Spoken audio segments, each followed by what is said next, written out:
Oh, and welcome back to the second half of this lecture where we're taking a look again at some additional issues associated with human organ transplants.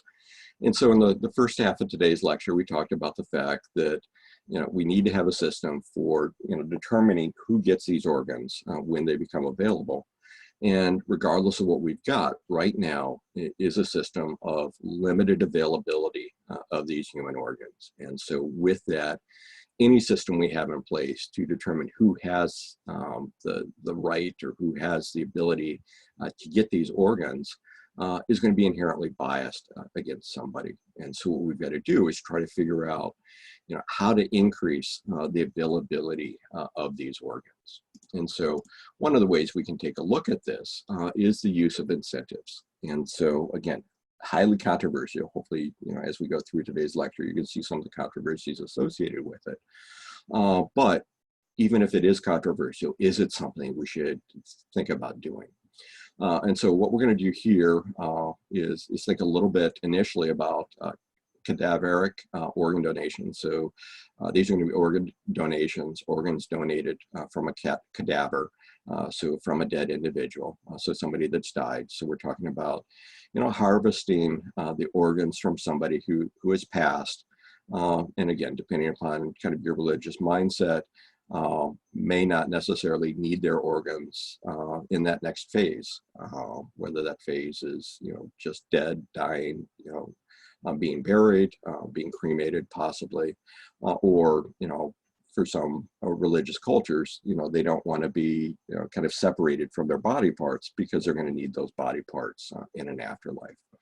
But we're going to set aside the religious issues now, at least for this point, and say, okay, what are some ways in which we can provide incentives to increase kind of the donation of organs from individuals that have died? And so if we take a look at this, there are ideas that maybe we assist with the funeral costs. Very few people think about the fact that, there's a huge expense associated with them dying. They're going to be, you have to have a funeral home, you have to have a casket, or if you're going to be cremated, you got to pay for that. You get potentially a remembrance service, potentially a interment in a cemetery, so you got to pay for a plot at a cemetery as well. Huge costs associated with it. Most of the time, people haven't planned for that, and they're stuck in a situation. They're looking at thousands of dollars of bills that they have no idea what they're going to pay for. Think about the situation that you come up, and it's like, hey, I'll pay for the funeral for your loved one if we can have the heart, liver, and lungs and kidneys. Is that coercive? We can take a look at financial payments. The example I gave in the first half of the lecture, you got the breadwinner for the family. You've got the parent that is going out and working outside of the home, is bringing in income, supporting lots of kids. That person has now died. And in the absence of life insurance, and I think the statistics show that most people don't have enough life insurance to kind of replace their income if they were to die. And so, the family's looking at a hardship. They're looking at kind of a change in their lifestyle. They're looking at a change in, maybe what their future goals are going to be, what's going to become available to them because they've lost that income. And so, should we then look at, providing some type of kind of replacement wage payment, financial payments over a period of time to cushion that blow? For other individuals, it may be that, the families are a little bit better off, maybe economically in any sense.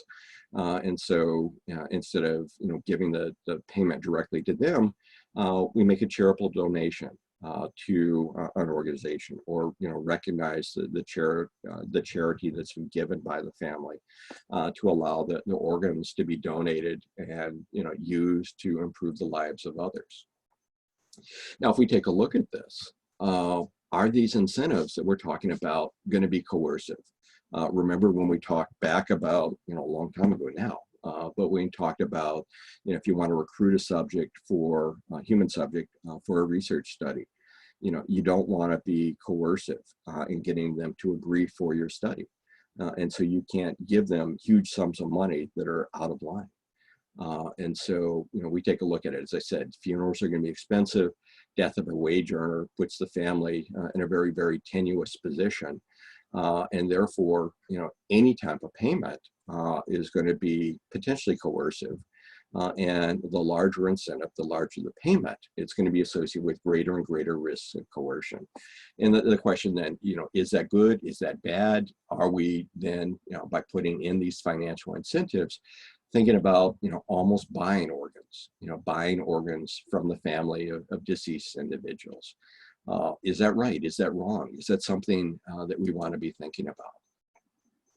Now, if we, what we've talked about up until this point has been patients that have died and are, cadavers giving the organs. So you would need the individual to have made, some type of indication about what their thoughts are about organ donation. It has to be validated and supported by their next of kin to be able to do that. But what about, if we're doing a living organ donation? We're taking it from a living patient and putting it into a sick, potentially dying recipient.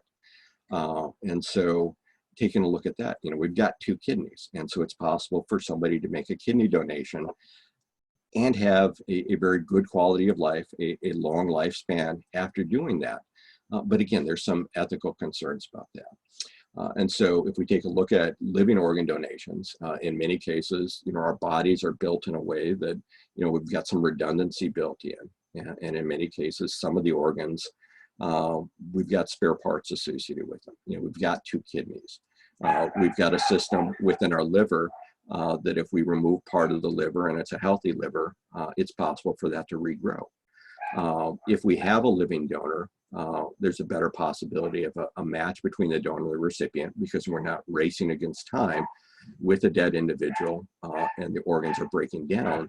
And so because of that, the donation process, the surgery for collecting the organ and transplanting it into the patient can be prearranged. And that means that in most cases, it's going to have better success. We're going to have a better match.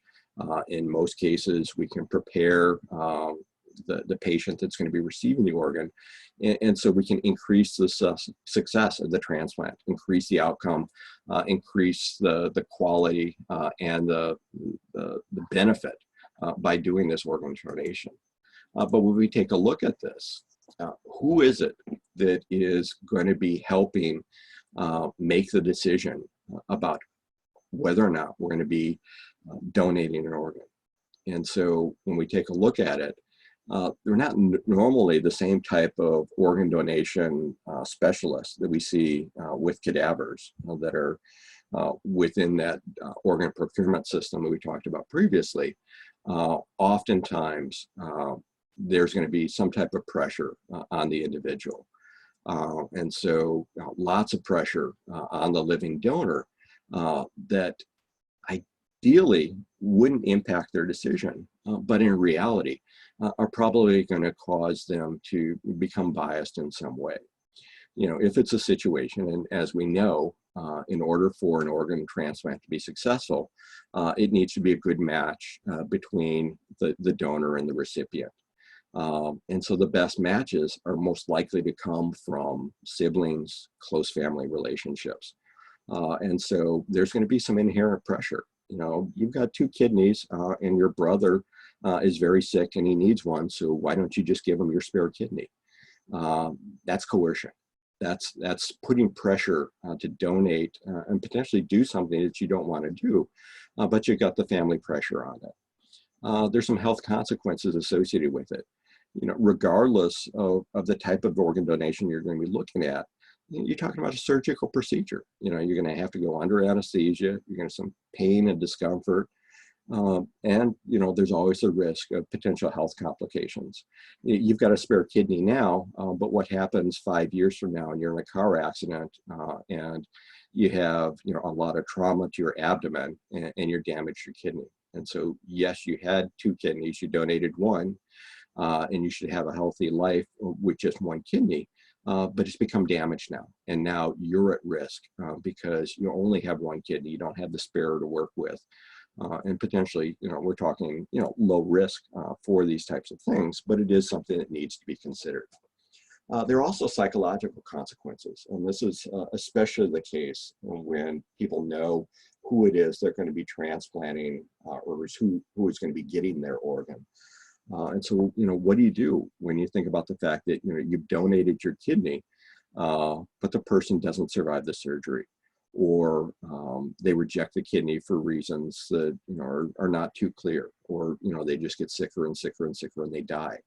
That's a huge burden for the donor that has made that sacrifice to give the organs. And so again, we're trying to come up with an unbiased system, but there's a lot of coercion. There's a lot of things that we need to be thinking about.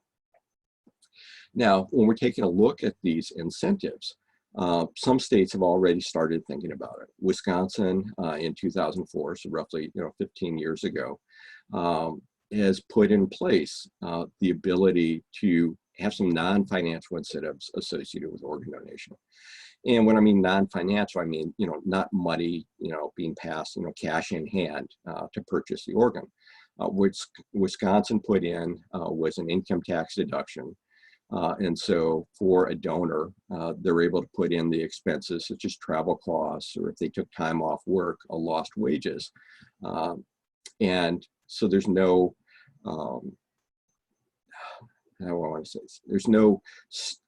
There's an incentive, but mainly this incentive is to offset the costs of donation. And so, it's not a huge amount of money being passed on to the donor, but the way that the system got passed, this non-financial incentive system, is the idea that you're basically making up for whatever that donor would have been losing. And so they're not going to be out of money, but they're not going to be gaining money in this system. So if we take a look at this again from kind of the national standpoint and potentially from the international standpoint, in 1984, we had the National Organ Transplant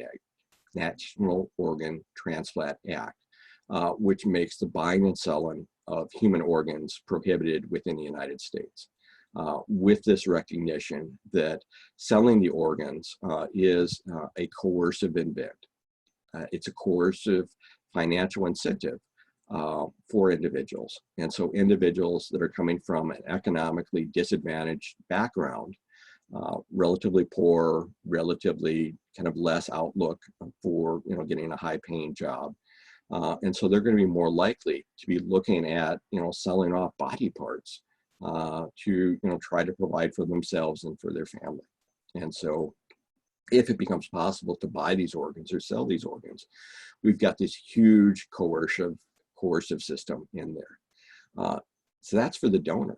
If we take a look at the recipient, in the previous half of this lecture, the first half before you came to this lecture, we talked about the fact that we kind of come up with this equal access to organs in order to have a fair system.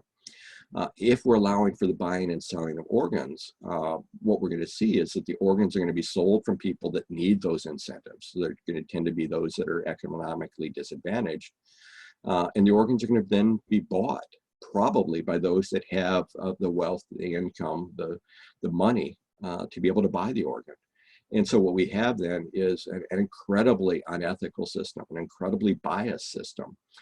Because you basically have wealthy individuals buying organs from the economically disadvantaged. And that again becomes a system that is very, very hard to reconcile with this idea that we want to be fair. We want to be treating individuals with respect. And we want to be having a system that is, the benefits and the risks and the costs are spread evenly throughout society. With a system like this, the costs are borne by one group of individuals with the society, and all of the benefits are going to be going to somebody else. But if we take a look at this, impoverished conditions promote an environment where exploitation is possible. And so if we look at a country like India, Uh, they had a lot of issues with organ transplantation, a lot of issues with organs being sold because they have a very large population and many, many people in very severe poverty. And so India took a look and basically banned the sale of organs for commercial gain in 1994. And so individuals that violate that, either the sellers or the buyers or people that are involved with brokering this exchange, could go up to jail for up to 5 years. But even with this law in place, even with this going on, there's still a black market for buying and selling of organs. You know, there's still a market out there for these very scarce organs and people that want them. In general, people that have a lot of money, a lot of potential power, are going to be trying to find a way kind of around the rules and the laws that are put in place for this. And so the question then is, would legalizing and regulating the selling of organs result in better outcomes?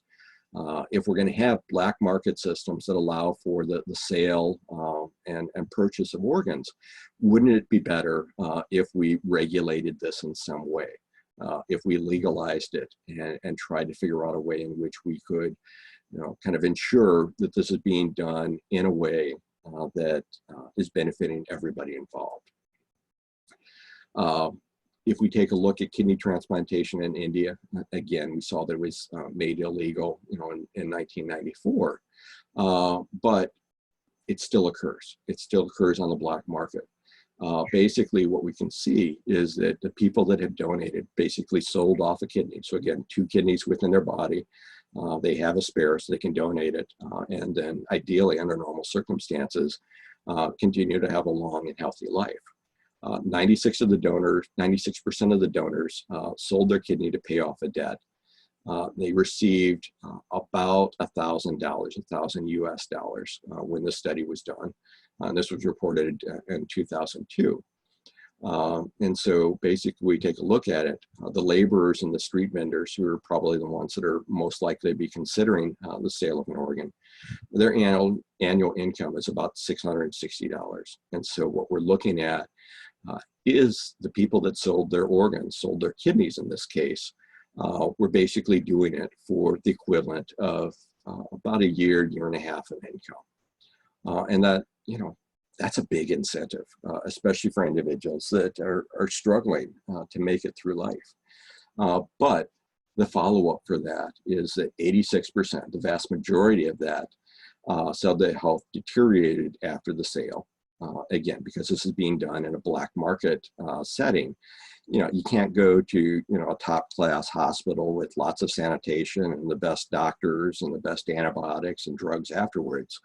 And so what you're looking at is, you know, probably, you know, going to, you know, the equivalent of a clinic, probably at the back of somebody's house or the back of a business, and having a surgery there. And because of that, these individuals, you know, potentially become sick. Their health deteriorates. As their health deteriorates, they're less able to, you know, work at their job. They're less able to work. They're less able to bring in income. And so, you know, they're not going to have as much money to spend on food, which is going to, you know, make them even worse. You know, they can't pay for medicine. They can't pay for healthcare because they don't have the money to do that. And so many of the people that were selling their organs on this black market system said their health deteriorated and their income declined. And so it wasn't the great advance that they thought was, you know, going to set them ahead and, you know, set them up potentially for life, or at least make them in a better situation. It really set them back. And so again, this black market system isn't working. It's really biased against these individuals with this lower economic background. Here, World Health Organization study about 15 years ago took a look at the concept of medical tourism. This is the idea that there are organizations, and there continue to be organizations that will, you know, put together a package for you so that, you know, if you want an organ, they'll bring you into, you know, the equivalent of a spa-like setting. And so you go in there, you get your organ, and, you know, you got your recovery all in the same location. And it's kind of like a spa, so you get your gourmet foods and other things that are available to you, massages and things like that. But even though in India, the average donor got about $1,000. These medical tourism organizations are charging $70,000 to $160,000 for a kidney. And so somebody's making a whole lot of money in this process, and it's not the individual that's giving the kidney. Still, there are risks associated with getting an organ in this way. There's a risk of substandard medical treatment. So even if you are going to a spa as opposed to the back of a clinic someplace, there is a risk for not being at a huge hospital setting. There's a risk for infectious diseases such as HIV, hepatitis B, hepatitis C, which we've talked about previously, because they're probably not going to be screening the donors as well as some of the national organizations and the more recognized organizations associated with organ transplantation. So this is a huge problem, and it's a huge ethical conundrum where we're looking at bias against economically vulnerable individuals at the expense of people that can pay to purchase the organ that they need to survive. And so in 2008, there was a summit taking a look at this concept of organ trafficking, organ transplantation in an unethical way, and medical tourism, transplant tourism. This was done in Istanbul in 2008 and resulted in the Declaration of Istanbul. And it basically recognized that there are huge vulnerable populations out there in the world that are being subjected to unethical practices by individuals going through and in essence buying their organs. And so these vulnerable populations, these poor people in poor countries, many times immigrants, prisoners, refugees that have gone from a warring region into another region, but maybe in a settlement camp trying to get established in that new country without much of an income, dependent upon kind of the kindness of strangers or NGOs, non-governmental organizations, kind of supporting them as they try to become resettled in this new location. Incredibly vulnerable, and because of that, potentially subjective to being taken advantage of because they want a better life for themselves and a better life for their families. And so again, within this Declaration of Istanbul, there's this idea that organ trafficking and transplant tourism is really unethical. And I think hopefully you can see that in some of the ideas that I've tossed out here in today's lecture. They really violate those principles of equity, justice, and respect for the human dignity that we've talked about in terms of human research studies, but we're also seeing this in this realm of medicine because it's really taking advantage of a population for the benefit of somebody else. And so it violates so many ethical principles along the way. And so the Declaration of Istanbul came up with 11 principles that they would like to see in place for organ donation systems, for procuring organs, and for making it available to the recipients. And so with these principles, within this 11 principles, I'm not going to go through all of them, there's the idea that the optimal care for the donors and the recipients should be the primary goal. And so this should be done in a good hospital setting, screened for infectious diseases, treated for whatever it is that they need to be treated for to be successful as both a donor and a recipient. The trafficking of human organs and the trafficking of persons for the purpose of organ removal, bringing somebody to another location, taking them across the border, taking them to a new country so that the organ can be donated there, should be prohibited and criminalized. And again, based on these principles of the Declaration of Istanbul, organ donation should be a financially neutral act. And so similar to what we saw in the laws in Wisconsin, it shouldn't be an economic benefit to the donor, but there shouldn't be a cost to the donor associated with it. So you should cover the cost of the individual that are donating it, but you shouldn't be providing them with wild sums of money that'll make it coercive and sway their decision as to whether or not they want to be involved in this donation process. So when we're talking about this, the question then, should organ transplants be an option for extending life? If we take a look at this, the transplant surgeries are going to be relatively expensive. It's a complicated procedure to take an organ out in a way that it's still viable to be transplanted into another place. It's not going through your introductory science dissection and going in with the scalpel. You've got to go in, you've got to take the nerves, you've got to take the blood vessels, you've got to cut them very carefully so that they can be connected up to the nerves and the blood vessels within the recipient. It often requires continued treatment of immunosuppressant drugs. So even if you have a good match, unless you're an exact twin, an identical twin, there is going to be some risk of rejection of that organ. And so because of that, these patients are going to be on immunosuppressing drugs, turning down their immune system and making them susceptible to infections and disease going forward. And so because of that, when we take a look at this, these patients that receive these organ donations, often that isn't the end of what they need to do in their treatment. They're often going to need additional, many times costly medical treatments in the future to keep them alive and keep them healthy. And so the question then becomes, should we be doing this to extend life if there's an added cost on that? I think people would agree that, if we have the ability to do this, we should be doing it. But what is the long-term cost? What are the things that we need to be thinking about? Huge, huge ethical questions kind of all the way around. Okay, so that finishes up our view of organ procurement and incentives associated with it.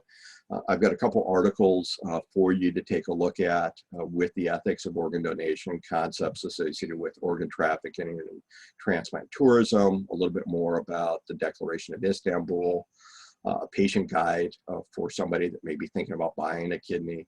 And so take a look at this. As always, if you have any questions, feel free to email me. Thank you and have a great day.